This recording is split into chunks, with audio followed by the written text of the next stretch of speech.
बिस्मिल्लाहिर्रहमानिर्रहीम। अस्सलामु अलैकुम। मैं आपका होस्ट मोहम्मद जावेद इकबाल। आप देख रहे हैं प्रोग्राम आवाज़े उंदलस। म्यांमार में आने वाले 7.7 शिद्दत के जल्जले ने बड़े पैमाने पर तबाही मचा दी है, जिसके असरात बैंकॉक तक देखे गए हैं। जल्जले का मरकज म्यांमार के दूसरे बड़े शहर मंडेले के करीब था और जिसके गहराई जमीन में 10 किलोमीटर तक थी।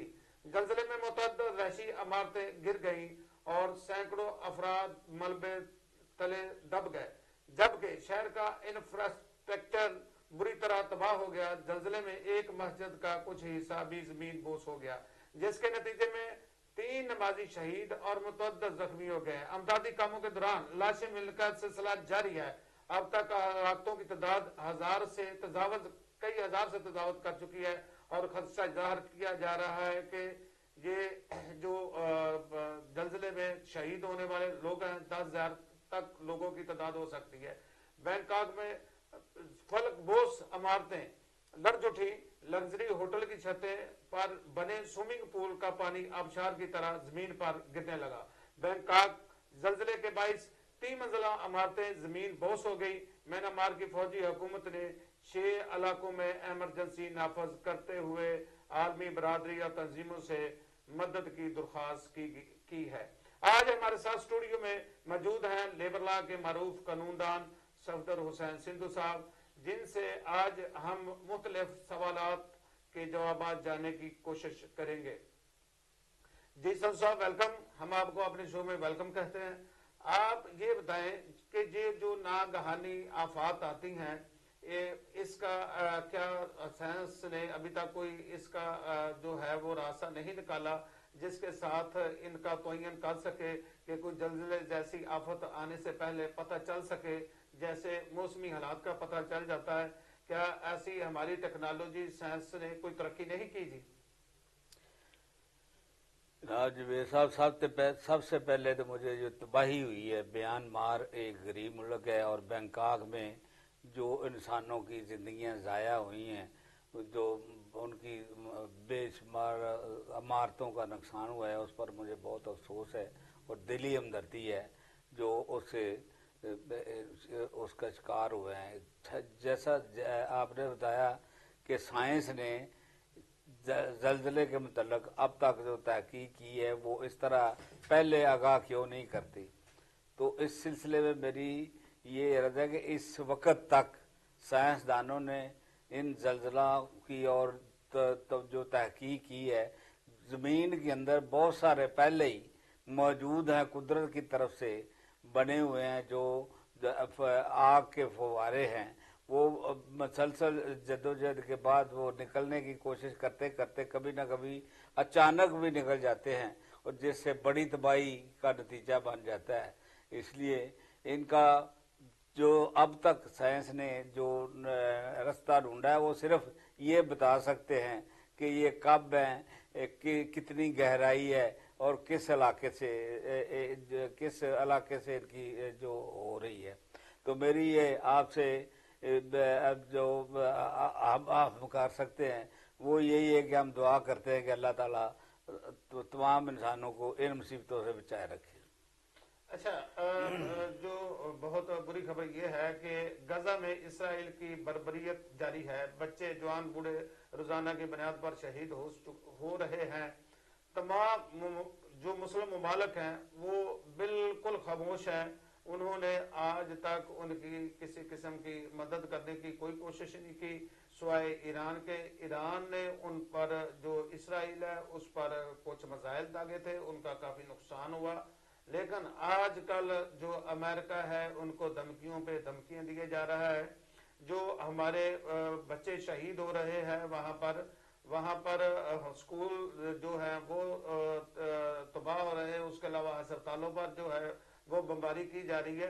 तो संधू साहब, आप बताएं इसको आप किस नजर से देखते हैं? जी, ये जो आपने सवाल किया है इसका तमाम मुस्लिम दुनिया से है, असल में है। इस वक्त दुनिया के अंदर 55-56 के करीब मुसलमान मुल्क हैं, लेकिन बदकिस्मती है कि तमाम मुसलमानों मुल्कों की हुकूमतें जो हैं वो मफाद परस्तों पर अपनी दौलतें इकट्ठी करने वालों पर और बादशाहता अपनी बचाने पर लगे हुए हैं, और वो उनको इंसान जो उनको अवाम के साथ कोई हमदर्दी नहीं है। पाकिस्तान दुनिया का वाहिद मुसलमान मुल्क, एटमी ताकत तो है, लेकिन यहाँ पर हुक्मरान ऐसे हैं कि यहाँ के अवाम को आज भी भूख और अफलास से अपनी ज़िंदगी बसर कर रहे हैं। इसी तरह तमाम बादशाहतें जो हैं वो अपनी अपनी बादशाहतें बजाते हैं, और आज ये शर्मिंदगी की बात है मुसलमान ममालिक के लिए कि आज उन पर दंदनाता फिरता है इसराइल और नेतन्याहू, जो जहां मर्जी बच्चों को, बेवाओं को, औरतों को, बूढ़ों को, अस्पतालों को वो मार रहे हैं। लेकिन कोई दुनिया के अंदर ऐसा मुसलमान मुल्क नहीं है जो इनकी खुलकर मदद कर सके। मास है ईरान के, वो बयानबाजी की हद तक है। कोई 55 ममालिक मुसलमान में से कोई भी आवाज खुलकर उठा नहीं सकता। तमाम लोग, कोई यूरोप के नीचे लगा हुआ है, कोई ट्रंप के नीचे लगा हुआ है, कोई प्यूटन के साथ है। खुद अपनी हैसियत मुसलमानों ने तमाम दुनिया में इस वक्त जो है ना अपने अमाल की वजह से, अपने लालच की वजह से, अपनी बदनीति की वजह से जाया कर दी है। जी नाज़रीन, हम आपको यहाँ पे बताते जाएं कि जो इसराइल है इसके थ्रू हमारे मरूफ जो तजिया नगार थे अकरम नाज साहब, उन्होंने बताया था कि ईरान पर 2025 में हमला होगा। ये उनके साथ ये ऐसा एक बहाना बनाएंगे जिसके साथ एक ढूंढ रचाएंगे, और जो उनके करीबी ममालिक हैं उनको आपने साथ मिलाएंगे, उनको कहेंगे खबरदार अगर आपने इस तरफ देखने की कोशिश की तो 2025 का अकरम नाज साहब ने ऑलरेडी बता दिया है कि इसराइल के थ्रू अमेरिका जो है ईरान पर हमला करेगा। तो हमारा दूसरा आपसे जो है वो हमारा एक अवामी मसला मसाइल है, इस पे हमें बताएं कि बिजली के बिलों में हुकूमत ने 1 रुपया कमी की है, मगर जो पानी के बिल हैं उनमें यकदम इजाफा कर दिया गया है। तो आपके ख्याल में एक तरफ से रिलीफ देना, दूसरी तरफ से छीन लेना, संधू साहब आप इसको किस तरह देखते हैं?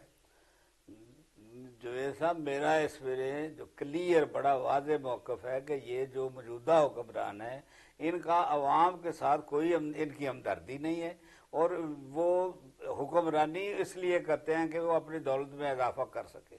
वो बदनीति से 1 रुपये का पेट्रोल कम किया और बिल जो है वो गैस का बढ़ा दिया। दूसरा उन्होंने इजाफा बिजली में 1 रुपया अगर कम किया है तो गैस में 400% बढ़ा दिया है। इसी तरह वो चीनी जो है वो आप बाजार में, मैं खुद लेने गया हूँ तो 170 रुपये मिल रही है, लेकिन टीवी में बढ़ के लगा रहे हैं कि हमारे पास वाफर चीनी है जी, हम ये कर देंगे। वो पूरा रमजान गुजर गया है तो लोगों को चीनी महंगी मिल रही है, लोगों को तमाम चीज़ें जो है वो नाखालस मिल रही हैं, उनमें मिलावटें की जा रही हैं। कोई यहाँ पर जो सिस्टम, चेक ऑफ सिस्टम वाला कोई सिस्टम मौजूद ही नहीं है। इसलिए तो आवाम को इस बारे में खुद ही जो जदोजहद करनी पड़ेगी, फिर ही जाकर हमारा मुल्क जो है इन मसाइब से आज़ादी हासिल कर सकता है। अच्छा, आपका कहना है कि प्राइस कंट्रोल कमेटी और जो हमारी मौजूदा हुकूमत है वो पूरी तरह नाकाम हो चुकी है, वो आवाम को रिलीफ नहीं दे रही, यही कहना चाह रहे हैं जी आप समझो? हाँ जी, मैं बिल्कुल यही कहना चाहता हूँ कि जो मौजूदा प्राइस कंट्रोल कमेटियाँ हैं वो बिल्कुल काम नहीं कर रही हैं, बल्कि वो भी आवाम को लूटने पर लगी हुई हैं। उन्होंने भी एक किस्म का फ्रॉड किया जा रहा है आवाम के साथ कि हम सस्ती कर रहे हैं चीज़ें। वो चिट्टे रेडी पर लगाई होती हैं लेकिन वो उससे डबल कीमत ली जा रही है। कोई परवाह नहीं करता कि ये गवर्नमेंट ने ये रेट मुकर्रर किया है, ना उस पर कोई मिलता है, ना उस पर गवर्नमेंट जो होती है या डिप्टी कमिश्नर होता है जिले का वो कोई कार्रवाई कर सकता है। सिर्फ पूरे 29 दिन मौका दे दिया जाता है ताकि ये आवाम को लूट सके, उनके मुनाफे में इजाफा हो सके। एक दिन जाकर कहते हैं हमने चलान कर दिया 10 बंदों का, हमने ये कर दिया वो, इससे स्वयं आवाम के साथ धोखा दही कि ये कुछ नहीं हो रहा।